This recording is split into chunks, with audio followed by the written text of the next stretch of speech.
Parler des sujets qui nous inquiètent. Faire une place aux enjeux d'écologie et de justice sociale. Construire un projet d'équipe qui nous permette de nous sentir utiles. Mettre en avant le patrimoine d'une région qui nous a vu grandir. Et continuer de faire vivre la culture et les échanges dans une période d'isolement. Déclinaison du festival que nous organisons depuis bientôt 5 ans, on vous présente le Pluie de Juillet Tour.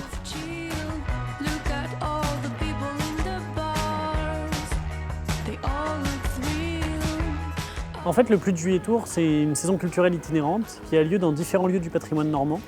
L'idée, c'était un peu de faire une continuité du festival des Pluies de Juillet, et donc de proposer des journées complètes avec des événements de sensibilisation à la transition écologique, à travers des conférences, des ateliers, des moments de discussion et d'échange. Les musées Beauvoisine nous accueillent pour organiser toute cette journée. Et donc l'idée de ce projet, c'est tout d'abord ça, c'est valoriser le patrimoine et aller dans des lieux qui sont magnifiques, d'essayer de les transformer pour utiliser la beauté du lieu pour faire des moments très particuliers.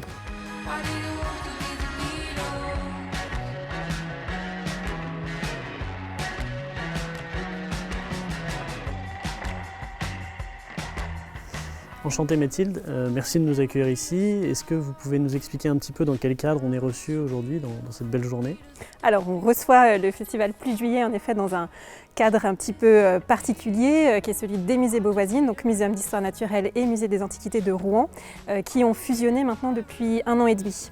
On est ici dans le jardin du cloître, un ancien couvent, le couvent des Visitandines, qui appartenait à l'enclave Sainte-Marie. Dans cette enclave Sainte-Marie va s'implanter une faculté de médecine, de pharmacie, une école des beaux-arts et un musée de la céramique. Donc, au XIXe siècle, c'était un espèce de mini-campus dans lesquels se répondaient à la fois des cours de faculté, mais aussi déjà des collections. Faire une place à la culture, comme on le fait pendant chacun de nos événements, c'est une façon de faire une place à nos imaginaires. Nos imaginaires qui sont de merveilleux outils de transformation, puisqu'ils nous permettent de sortir de la réalité pour en inventer une autre. Ce qui est hyper chouette, c'est de rencontrer des nouveaux acteurs, donc des acteurs locaux, des associations, d'avoir une programmation musicale qui soit plus axée sur des artistes normands, parce que là, toutes nos premières parties sur l'ensemble du tour sont des artistes normands qui ont des projets en développement.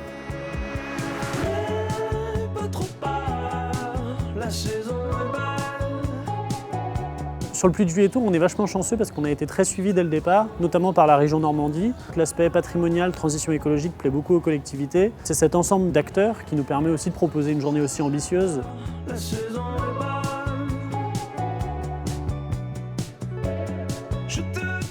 L'été est passé, et avec lui la 4e édition du festival. On ouvre alors la porte de notre Pluie de Juillet Tour à l'abbaye de Hamby le 4 septembre 2021 pour un 2e épisode.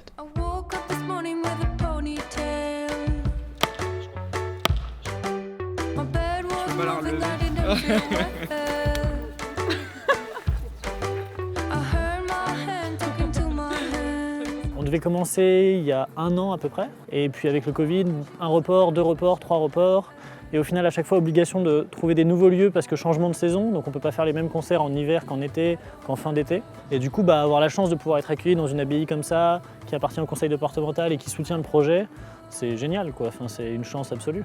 Je ne pensais pas qu'on trouverait un lieu aussi beau que celui-là, aussi bucolique. Il y a des grands jardins, c'est très paisible comme endroit et c'est magnifique, donc moi je suis très content. Ce soir, nous sommes à l'abbaye d'Hamby pour la 2e session de nos PDJ Tours. L'objet de notre association La Marette, c'est d'utiliser la culture afin de sensibiliser à la transition écologique et sociale. Ça se fait toujours dans une ambiance joyeuse et festive. C'est la meilleure manière de faire venir des gens et de les sensibiliser.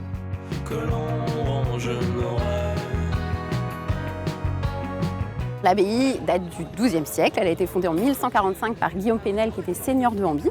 C'est une abbaye qui a prospéré jusqu'à la guerre de Cent Ans à peu près. Et après, le XVe siècle, elle a décliné jusqu'au XVIIIe siècle. Il n'y a plus de moines, les moines disparaissent petit à petit. Et le site va devenir une carrière de pierre au début du XIXe siècle. C'est ce qui explique l'état de l'église aujourd'hui en partie démantelée, le cloître qui l'est complètement. Au XXe siècle, une famille va commencer la restauration de l'abbaye qui va ensuite être poursuivie par le département. Et à partir de ce moment-là, on a 2 propriétaires qui souhaitent l'ouverture au public et la restauration du lieu. Ça donne aujourd'hui un ensemble monastique qui est très bien conservé. C'est un des mieux préservés de Normandie. Et ça permet vraiment aux visiteurs de comprendre comment les moines vivaient à l'intérieur de l'abbaye à l'époque médiévale.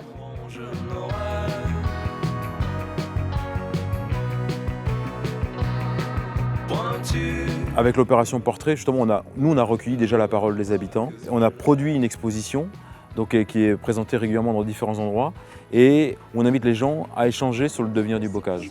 Donc cette exposition, c'est un support pour amener à une sensibilisation aussi des enjeux aujourd'hui autour de la haie, autour du bocage, l'importance de sa préservation, quoi. Et la Manche est le département où il y a le plus de kilomètres linéaires de haies. Quand on donne par exemple les feuilles qui résultent de l'élagage à manger à nos animaux, et bien en fait ça lutte aussi contre le parasitisme. C'est vrai que la question du bocage est essentielle aujourd'hui, à la fois parce qu'il y a des enjeux environnementaux forts. Le bocage, ce n'est pas cette forêt linéaire uniquement, mais c'est aussi des enjeux autour de la gestion de l'eau, autour des pollutions diverses et variées. Et on sait que la haie est un régulateur finalement d'énormément d'éléments de nos écosystèmes. La conférence de ce soir, elle était très intéressante. Et puis je pense qu'on a eu un public assez réceptif, beaucoup de gens qui se posent des questions, qui se demandent aussi d'un point de vue législatif, qu'est-ce qui peut être fait aujourd'hui pour maintenir les haies, quoi. Convaincre des gens convaincus, c'est pas forcément le plus essentiel aujourd'hui, c'est d'arriver à faire parler des gens qui n'ont pas les mêmes idées. Ça, c'est le gros défi. Moi, je suis ravie de ce qui se passe. Il y a du monde, c'est complet. Enfin, voilà, on ne peut pas rêver mieux. Maintenant, je vais aller au concert et je vais profiter.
Après s'être remis de nos émotions à Amby, nous voilà repartis en direction du Haras du Pin, dans l'Orne, pour ceux qui connaissent, à 2 pas de la ville d'Argentan.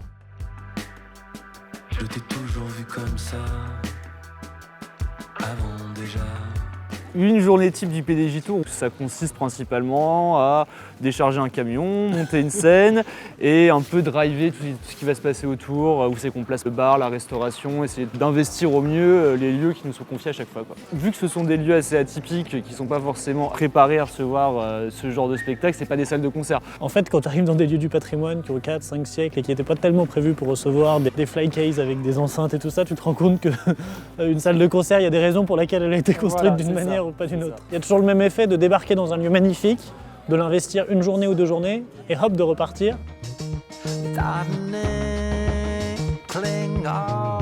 Le haras national du Pin, c'est un haras depuis le XVIIIe siècle. Il a été voulu dès le XVIIe par Louis XIV et Colbert pour renouveler les effectifs de remonte militaire et pour sélectionner et améliorer les races équines. Et le premier haras royal construit, ça a été le haras du Pin au XVIIIe.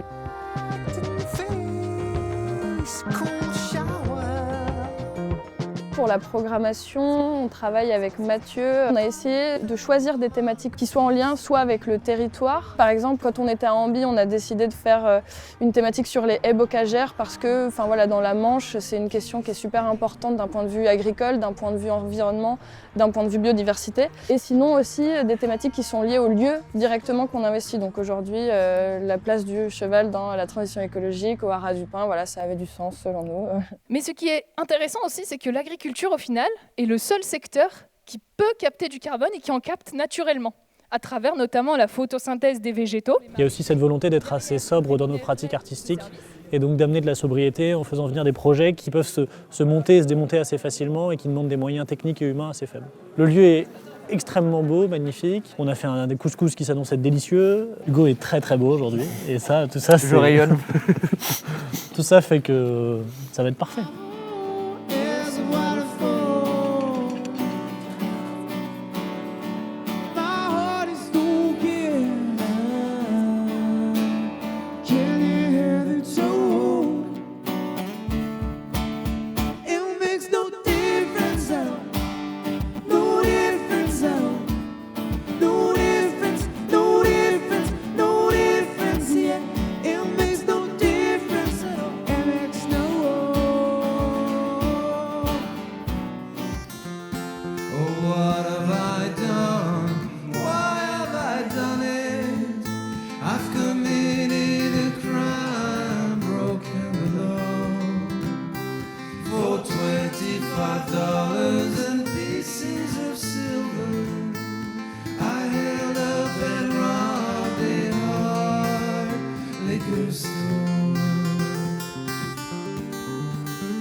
Retour dans le Sud-Manche, à la maison, pour clôturer l'aventure tout près du Mont-Saint-Michel. Cette fois-ci, c'est le prieuré d'Ardevon qui nous ouvre ses portes. Cette bâtisse, construite au XIIIe siècle, était le domaine agricole de l'abbaye, aussi lieu de repos et retraite des moines. On raconte qu'au soir de sa vie, Raoul, bâtisseur de la Merveille, abbé du Mont, aurait caché au sein du prieuré un précieux trésor d'une valeur inestimable afin de sceller à jamais le lien qui unit le prieuré et le Mont. Ce soir, on va avoir une conférence de Mathieu Angot. C'est un apiculteur formateur. Pendant mes longues recherches d'acteurs locaux pour le festival, chaque année, je cherche un peu les projets innovants, etc. sur le territoire. Et j'avais repéré son projet d'apiculture. Et je l'ai contacté la première année, la deuxième année. Et jamais il était disponible. Et du coup, j'étais toujours frustrée. Et l'été dernier, du coup, il est venu au festival. Et c'est un plaisir de le revoir et de retravailler avec lui.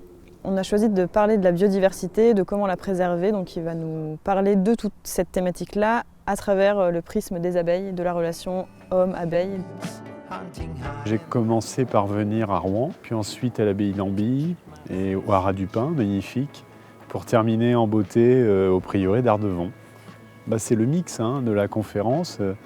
Et puis après, 1 ou 2 concerts. Chaque fois, en plus, on a pu dîner sur place. Donc c'est côté récréatif et convivial, rencontrer les autres, discuter, etc. C'est une très belle expérience.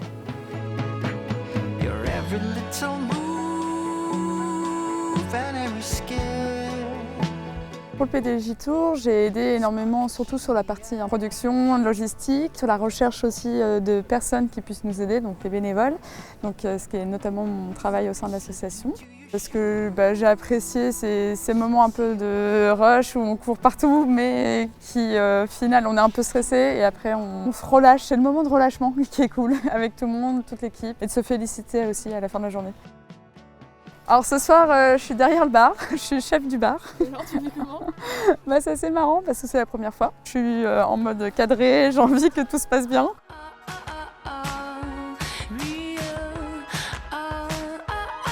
Alors les concerts, il y aura un premier concert de Gaël Faure et ensuite ça sera le concert de Peter Van Paul. Donc c'est plutôt une thématique musicale de folk.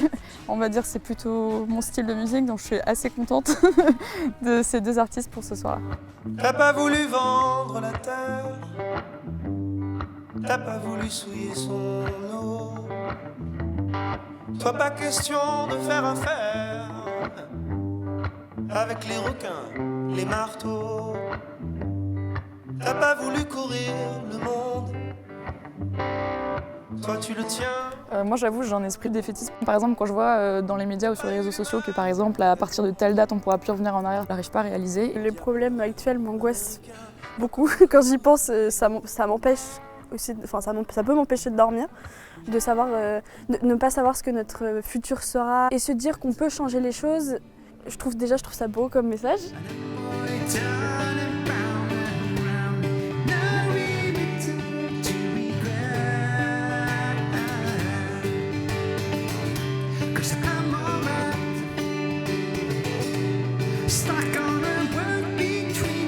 Organiser ces rendez-vous, c'est notre façon de ne pas nous laisser déborder par une forme d'éco-anxiété, mais au contraire de nous sentir acteurs de la mobilisation.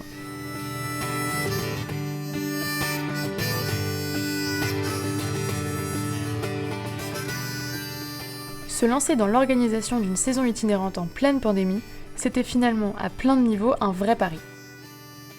Malgré des moments de doute, on a appris la persévérance. Mais surtout, on est aujourd'hui plus convaincu que jamais de la nécessité d'occuper par tous les moyens l'espace public et médiatique. L'urgence climatique ne peut et ne doit plus être un sous-titre. Il en va de la préservation des conditions de la vie sur Terre. Plus on sera nombreux et nombreuses à se mobiliser, plus l'espoir sera grand.